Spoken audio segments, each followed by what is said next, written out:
Hi friends, ಎಲ್ಲರಿಗೂ ನಮಸ್ಕಾರ. ನಾನು ನಿಮ್ಮ ಮರಿಯಮಾಲ. ಬನ್ನಿ, ಇವತ್ತಿನ ದಿನ ನಾನೀಗ ಕಾರ್ಡ್ಬೋರ್ಡ್ ತೊಗೊಂಡಿದ್ದೀನಿ. ಅದನ್ನು ಒಂದು ರೌಂಡ್ ಶೇಪಲ್ಲಿ ಕಟ್ ಮಾಡ್ಕೋತೀನಿ. ಏನಕ್ಕೆ ಸುತ್ತಲಿ ದಾರ ಅಂತ ಕೇಳಿರ್ತೀರ. ಆ ಸುತ್ತಲಿ ದಾರನ ನಾವು ಉಪಯೋಗಿಸ್ಕೊಂಡು ಅದು ಬ್ಯಾಸ್ಕೆಟ್ ಥರನೂ ಇರ್ಬೋದು, ಹೂ ಬುಟ್ಟಿ ಥರನೂ ಇರ್ಬೋದು, ಆ ರೀತಿ ಮಾಡೋಣ. ಈಗ ನೋಡಿ, ನಾನು ಇದಕ್ಕೇನು ಮಾಡ್ತೀನಿ ಅಂತಂತಂದರೆ, ಫಸ್ಟು ನಾನು ಅದಕ್ಕೆ ಸುತ್ತಲಿ ದಾರನ ಸುತ್ಕೋತೀನಿ. ಮಧ್ಯಕ್ಕೆ ನಾನು ಈ ಗ್ಲೂ ಒಂದು ಸಹಾಯದಿಂದ ಫಸ್ಟು ನಾನು ಒಂದು ಸುತ್ತಲಿ ದಾರ ತುದಿಗೆ ರೌಂಡಾಗಿ ಸ್ವಲ್ಪ ನಾನು ಸುತ್ಕೋತೀನಿ. ಸುತ್ಕೊಂಡು ಆದಮೇಲೆ ನಾನು ಈ ಕಾರ್ಡ್ಬೋರ್ಡ್ ಮೇಲಿಟ್ಟು ಅದನ್ನು ನಾನು ಸುತ್ಕೊಳ್ತೀನಿ ಫ್ರೆಂಡ್ಸ್. ಅದು ಸುತ್ಕೊಳ್ತಾ ನೋಡಿ, ಅದು ಮುಂದೆ ನಿಮ್ಗೆ ಹೇಳ್ತೀನಿ ಏನಂತೇಳಿ. ಅದಕ್ಕಿಂತ ಮುಂಚಿತವಾಗಿ ಒಂದು ಸಣ್ಣದಾದ ಒಂದು ಮಾಹಿತಿನ ಕೊಡೋದಕ್ಕೆ ಇಷ್ಟಪಡ್ತೀನಿ. ಎಲ್ಲರಿಗೂ ನಾನ್ ವೆಜ್ ಅಂದರೆ ತುಂಬಾ ಇಷ್ಟ. ಅದು ನಾನ್ ವೆಜ್ ಕೆಲವರು ಬಿಡೋದಕ್ಕೆ ಆಗೋದಿಲ್ಲ, ಎಲ್ಲರೂ ಸಹ ಅಷ್ಟೇ. ಆದರೆ ಏನೊಂದು ಸಣ್ಣದಾದ ಒಂದು ಮಾಹಿತಿ ಅಂತಂದರೆ, ಈಗ ನಾನ್ ವೆಜ್ ಕುಡಿದಾಗ, ಈಗ ಸೆಕೆಗಾಲ ಇರೋದಕ್ಕೆ ಅದಕ್ಕೂ ಈಗ ನಾನ್ ವೆಜ್ ತಿಂದಾಗ ಕೋಲ್ಡ್ ನೀರೇ ಕುಡಿಯೋಕ್ಕೆ ಹೋಗ್ಬೇಡಿ, ಕೋಲ್ಡ್ ಐಟಮೇ ತಿನ್ನೋದಕ್ಕೆ ಹೋಗ್ಬೇಡಿ. ಆದ್ದರಿಂದ ಈಗ ನಾನ್ ವೆಜ್ ತಿಂದ ಆದಮೇಲೆ ಚಿಕನ್ ಆಗಲಿ, ಮಟನ್ ಆಗಲಿ, ಫಿಶ್ ಏನೇ ಆದ್ರೂ ಸಹ ಅಷ್ಟೇ, ಸ್ವಲ್ಪ ಒಂದು ಗ್ಲಾಸು ಸ್ವಲ್ಪ ಬೆಚ್ಚಗಿರೋಂಥ ನೀರನ್ನಾದರೂ ಕುಡೀರಿ. ಆಗ ನೀವು ನೀರು ಕುಡಿದ್ರೆ ಏನಾಗುತ್ತೆ ಅಂದರೆ, ಆ ಜಿಡ್ಡಿನ ಅಂಶ ಎಲ್ಲೂ ಉಳ್ಕೊಳ್ಳಲ್ಲ, ಅದು ಸಲೀಸಾಗಿ ಹೊರಟೋಗುತ್ತೆ. ಈ ಜಿಡ್ಡಿನಂಶ ಉಳ್ಕೊಂಡಷ್ಟು ಕೊಲೆಸ್ಟ್ರಾಲ್ ಜಾಸ್ತಿ ಆಗುತ್ತೆ. ಕೊಲೆಸ್ಟ್ರಾಲಿಂದ ನಾನಾ ವಿಧದ ಕಾಯಿಲೆಗಳಿಗೆ ಅದು ದಾರಿ ಮಾಡಿಕೊಡುತ್ತೆ. ಇದರಿಂದ ಈ ಒಂದು ಸಣ್ಣ ಮಾಹಿತಿನ ನಾನು ನಿಮ್ಗೆ ತಿಳಿಸ್ತಾ ಇದ್ದೀನಿ. ಇದನ್ನು ನೆಗ್ಲೆಕ್ಟ್ ಮಾಡೋದಕ್ಕೆ ಹೋಗಬೇಡಿ. ಅಯ್ಯೋ ಏನಾಗುತ್ತೆ ಅಂತೇಳಿ, ಚೆನ್ನಾಗಿರಬೇಕು ಅನ್ನತಕ್ಕಂಥ ಸಂದರ್ಭದಲ್ಲೇ ನಮಗೆ ಆರೋಗ್ಯ ಕೈ ಕೊಡುತ್ತೆ. ಆಗ ನಾವು ಈ ರೀತಿ ನಮ್ಗೆ ಆಲೋಚನೆ ಇರುವಾಗ ನಾವು ಏನು ಮಾಡಬೇಕು ಅಂತಂತಂದರೆ, ಈ ಒಂದು ಹೆಲ್ತ್ ಟಿಪ್ಸ್ಗಳನ್ನ ನಾವು ಫಾಲೋ ಮಾಡ್ತಾ ಬಂದರೆ ನಮ್ಗೆ ಯಾವ ಒಂದು ಅನಾರೋಗ್ಯನೂ ಬರೋದಿಲ್ಲ ಫ್ರೆಂಡ್ಸ್. ಬನ್ನಿ ಈಗ ನೀವು ನೋಡಿದ್ರಿ, ನಾನು ಕೆಳಗಡೆ ತಳಭಾಗದಲ್ಲಿ ಫುಲ್ಲು ನಾನು ಸುತ್ತಲಿ ದಾರನ ಸುತ್ತಕೊಂಡೆ. ಈಗ ಮೇಲ್ಗಡೆಗೆ ನಾನು ಏನು ಮಾಡ್ತಿದ್ದೀನಿ ಅಂತಂತಂದರೆ, ಯಾವುದ್ರದ್ದು ಸಪೋರ್ಟ್ ಇಲ್ಲದೆ, ಬೇರೆ ಯಾವ ಶೀಟು ಅಷ್ಟೇ, ಕಾರ್ಡ್ಬೋರ್ಡ್ ಅಷ್ಟೇ ಏನು ಹಿಡ್ದೇ ನಾನು ಏನು ಮಾಡ್ತಿದ್ದೀನಿ, ಮೇಲ್ಗಡೆ ಒಂದು ಗೋಡೆನ ನಾನು ಆ ಒಂದು ಸುತ್ತಲಿ ದಾರದಲ್ಲೇ ನಾನು ಅಂಟಿಸ್ಕೊಳ್ತಾ ಬರ್ತಾಯಿದ್ದೀನಿ ಫ್ರೆಂಡ್ಸ್. ಈ ರೀತಿಯೂ ಮಾಡ್ಬೋದು. ಯಾಕಂದರೆ ಬೇರೆ ವಿಧದಲ್ಲಿ ನಾವು ಕ್ರಾಫ್ಟ್ ವರ್ಕ್ಗಳನ್ನ ಮಾಡ್ತಾ ಬಂದ್ರೇ ನೋಡೋಂಥ ನಿಮಗೂ ಸಹ ಇಷ್ಟ ಆಗೋದು. ಅದರಿಂದ ನಾನು ಇದೊಂದು ವೆರೈಟಿಯಾಗಿ ಮಾಡಬೇಕು ಅಂತ ನಾನು ಇಷ್ಟಪಟ್ಟೆ. ಈಗ ಮಾಡ್ತಿದ್ದೀನಿ ನೋಡಿ, ಅದನ್ನು ನೀಟಾಗಿ ಅದ್ರ ಮೇಲಿಂದ ಮೇಲೆ ಕೂರಿಸ್ಕೊಳ್ತಾ ಬಂತು ಅಂತಂದರೆ, ಅದು ನೀಟಾಗಿ ಒಂದು ಬಾಸ್ಕೆಟ್ ರೂಪದಲ್ಲಿ, ಒಂದು ಹೂ ಬುಟ್ಟಿ ರೂಪದಲ್ಲಿ ನಮಗೆ ಬರುತ್ತೆ ಫ್ರೆಂಡ್ಸ್. ಈಗ ನೋಡಿ, ನೀಟಾಗಿ ಮಾಡಬೇಕು. ಸ್ವಲ್ಪ ಪೇಷನ್ಸಿಂದ ಮಾಡಬೇಕು. ಪೇಷನ್ಸಿಂದ ಮಾಡಿದ್ರೆ ನಾವು ಯಾವ ಕೆಲಸ ಬೇಕಾದರೂ ಮಾಡ್ಬೋದು.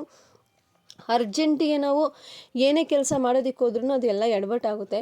ಯಾವುದೇ ಜೀವನದಲ್ಲಿ ಅಷ್ಟೇ, ನಾವು ಏನೇ ಒಂದು ಮಾಡಬೇಕಾದ್ರೂ ನಿಧಾನವೇ ಪ್ರಧಾನ ಅಂಥೇಳಿ ನಾವು ಕೇಳಿದ್ದೀವಿ. ಅದನ್ನೇ ನಮ್ಮ ಜೀವನದಲ್ಲಿ ನಾವು ಅಳವಡಿಸ್ಕೊಂಡು ನಾವು ನಿಧಾನಕ್ಕೆ ಮಾಡೋಣ. ಅದಕ್ಕೇ ನಾನು ನಮ್ಮ ವೀಡಿಯೋದಲ್ಲಿ, ಈ ಒಂದು ಒಂದು ವೀಡಿಯೋದಲ್ಲಿ ನಾನು ಏನು ಮಾಡ್ತೀನಿ ಅಂತಂದರೆ, ತುಂಬ ಸ್ಲೋವಾಗಿ ಡೀಟೇಲಾಗಿ ನಿಮಗೆ ಅರ್ಥ ಆಗತಕ್ಕಂಥ ರೀತಿಯಲ್ಲಿ ನಾನು ಈ ಒಂದು ವೀಡಿಯೋಗಳಲ್ಲಿ ಪ್ರತಿಯೊಂದು ವೀಡಿಯೋನು ಏನು ಕಂಟೆಂಟ್ ಇರುತ್ತೋ ಅದನ್ನು ನಾನು ನೀಟಾಗಿ ನಿಮಗೆ ತೋರಿಸ್ಕೊಡ್ತೀನಿ ಫ್ರೆಂಡ್ಸ್. ಮತ್ತು ಈಗ ನೋಡಿ, ಈಗ ಆಗಿದೆ. ನಮಗೆ ಎಷ್ಟು ಎತ್ತರಕ್ಕೆ ಬೇಕೋ ಅಷ್ಟು ಎತ್ತರಕ್ಕೆ ನಾವು ಮಾಡ್ಕೊಳ್ಬೋದು. ಅದನ್ನು ನಾನು ಇಷ್ಟಕ್ಕೆ ಮಾಡ್ಕೊಂಡಿದ್ದೀನಿ. ನಿಮ್ಗೆ ಇನ್ನೂ ಅಧಿಕವಾಗಿ ಮಾಡಬೇಕು ಅಂತ ಅನಿಸಿದ್ರೆ ನೀವು ಮಾಡ್ಬೋದು ಫ್ರೆಂಡ್ಸ್, ಏನೂ ತೊಂದರೆ ಆಗೋದಿಲ್ಲ. ನೋಡಿ, ಚೆನ್ನಾಗಿ ಕಾಣಿಸ್ತಾ ಇದೆ. ಇದಕ್ಕೆ ಬರೀ ಹೀಗೆ ಇದ್ದರೆ ಸಾಕಾಗೋದಿಲ್ಲ. ಇದಕ್ಕೆ ನಾವೇನು ಮಾಡೋಣ, ಹ್ಯಾಂಡಲ್ ಮಾಡ್ಕೊಳ್ಳೋಣ. ಇದು ನಾವು ವಯರ್ ಥರ ತೊಗೊಂಡಿದ್ದೀನಿ. ವಯರ್ಗೆ ನಾನು ಇದಕ್ಕೂ ಸುತ್ತಲಿ ದಾರ ಸುತ್ಕೊಳ್ತೀನಿ. ಯಾಕಂದರೆ ಬ್ಯಾಸ್ಕೆಟ್ ಥರ ನಾವು ಹಿಡಿಬೇಕು ಅಂತಂತಂದರೆ ಬರೀ ಅಷ್ಟು ಚೆನ್ನಾಗಿದ್ದು ನಾವು ಬರೀ ವಯರ್ ಹಾಕಿದ್ರೆ ಅದು ನಮ್ಗೆ ಚೆನ್ನಾಗಿ ಕಾಣಿಸೋದಿಲ್ಲ ಅಂತೇಳಿ ಇದಕ್ಕೂ ಸಹ ನಾನು ಇದನ್ನು ಸುತ್ತಲಿ ದಾರನ ಸುತ್ಕೊಳ್ತಾ ಇದ್ದೀನಿ. ಆಗ ಇನ್ನೂ ತುಂಬ ಚೆನ್ನಾಗಿ ನೀಟಾಗಿ ಕಾಣಿಸುತ್ತೆ ಫ್ರೆಂಡ್ಸ್. ನಿಮಗೆ ಇದೇ ರೀತಿ ನೀವು ಇದನ್ನು ಹುಲ್ಲನಲ್ಲಿ ಮಾಡ್ಬೋದು. ಹುಲ್ಲನ್ನಲ್ಲಿನೂ ಬೇರೆ ವಿಧದಲ್ಲಿ ಇರುತ್ತೆ ಫ್ರೆಂಡ್ಸ್. ಇದು ಕಾಟನ್ದಿರುತ್ತೆ, ಮತ್ತು ತಿಕ್ಕಾಗಿರೋದಿರುತ್ತೆ, ಮತ್ತು ಕಾಟನ್ ಕ್ಲಾತದೂ ಸಹ ಇರುತ್ತೆ. ಯಾವುದ್ರಲ್ಲಿ ಬೇಕಾದರೂ ಮಾಡ್ಬೋದು. ಬಟ್ ಸ್ಟಿಫ್ನೆಸ್ ಇರಬೇಕು. ಈ ಸ್ಟಿಫ್ನೆಸ್ ಇಲ್ಲ ಅಂತಂದರೆ ಆ ಕಡೆಗೆ ಉಂಟ್ಕೊಳ್ಳೋದು, ಈ ಕಡೆಗೆ ಉಂಟ್ಕೊಳ್ಳೋದು, ಆ ರೀತಿ ಆಗುತ್ತೆ. ನೋಡಿ, ಈಗ ನಾನು ಮಾಡಿ ಆಗಿದೆ. ಅದನ್ನು ನಾನು ಅಂಟಿಸ್ಕೊಳ್ತಾ ಇದ್ದೀನಿ ನೀಟಾಗಿ. ಆ ಕಡೆ ಈ ಕಡೆಗೆ ನಾವು ಅಂಟಿಸ್ಕೊಂಡು ನಾವೇನು ಮಾಡಬೇಕು ಅಂತಂತಂದರೆ, ಇದನ್ನು ಕರೆಕ್ಟಾಗಿ ನಾವು ಇಟ್ಕೊಳ್ಳೋಣ. ಈಗ ನೋಡಿ, ಎಷ್ಟು ಚೆನ್ನಾಗಿ ಕಾಣಿಸ್ತಾ ಇದೆ. ಇದರಲ್ಲಿ ನೀವು ಹೂ ಬುಟ್ಟಿ ಥರ ಈ ಥರದ್ದು ನೀವು ದೊಡ್ಡದು ಮಾಡಿಕೊಂಡು ನೀವು ಹೂ ಬುಟ್ಟಿ ಥರನೂ ಯೂಸ್ ಮಾಡ್ಬೋದು. ಫ್ರೂಟ್ಸ್ಗಳನ್ನು ಇಡ್ಬೋದು, ತರಕಾರಿಗಳನ್ನೂ ಇಡ್ಬೋದು, ಏನು ಬೇಕಾದರೂ ಮಾಡ್ಬೋದು. ಇಲ್ಲ ಚಿಕ್ಕದು ಮಾಡಿಕೊಂಡು ಶೋಕೇಸಲ್ಲಿ ಇಡ್ಬೋದು. ಇದು ತುಂಬಾ ಯೂಸ್ಫುಲ್ ಥಿಂಗ್ಸ್ ಫ್ರೆಂಡ್ಸ್. ಈಗ ನೋಡಿ, ಇದಕ್ಕೆ ನಾನು ಸ್ವಲ್ಪ ಲೇಸ್ ತೊಗೊಂಡು ಅದು ಲೇಸ್ನ ಸ್ವಲ್ಪ ಡೆಕೋರೇಟ್ ಮಾಡೋಣ ಅಂತೇಳಿ ಅದನ್ನು ಸುತ್ತಲೂ ಹಾಕಿದ್ದೀನಿ. ಮತ್ತು ಹುಲ್ಲನ್ನಲ್ಲಿ ಒಂದು ಸಣ್ಣದಾದ ಹೂ ಮಾಡಿಕೊಂಡು ಆ ಒಂದು ಹೂವನ್ನ ನಾನು ಅಲ್ಲಿ ಮಧ್ಯದಲ್ಲಿ ಅಂದರೆ ಇನ್ನೊಂದು ಸ್ವಲ್ಪ ಈ ಕಡೆಗೆ ಆದಂಗೆ ಇಟ್ಟು ಒಂದು ಮಧ್ಯದಲ್ಲೊಂದು 4mm ಬೀಡು ಅದನ್ನು ಹಾಕ್ತೀನಿ. ಅದು ಇನ್ನೂ ತುಂಬ ಚೆನ್ನಾಗಿ ಕಾಣಿಸುತ್ತೆ. ನೀವು ಈ ರೀತಿ ಮಾಡಲಿ ಅಂತೇಳಿ ನಾನು ಇಷ್ಟು ವಿವರವಾಗಿ ಹೇಳ್ತಾ ಇದ್ದೀನಿ ಫ್ರೆಂಡ್ಸ್. ನಿಮಗೆ ಈ ಒಂದು ವಿಡಿಯೋ ಇಷ್ಟ ಆಗಿದೆ ಲೈಕ್ ಮಾಡಿ, ಪ್ಲೀಸ್ ಲೈಕ್ ಮಾಡಿ, ಸಬ್ಸ್ಕ್ರೈಬ್ ಮಾಡಿ, ನನ್ನ ಚಾನಲ್ಗೆ ಸಪೋರ್ಟ್ ಮಾಡಿ.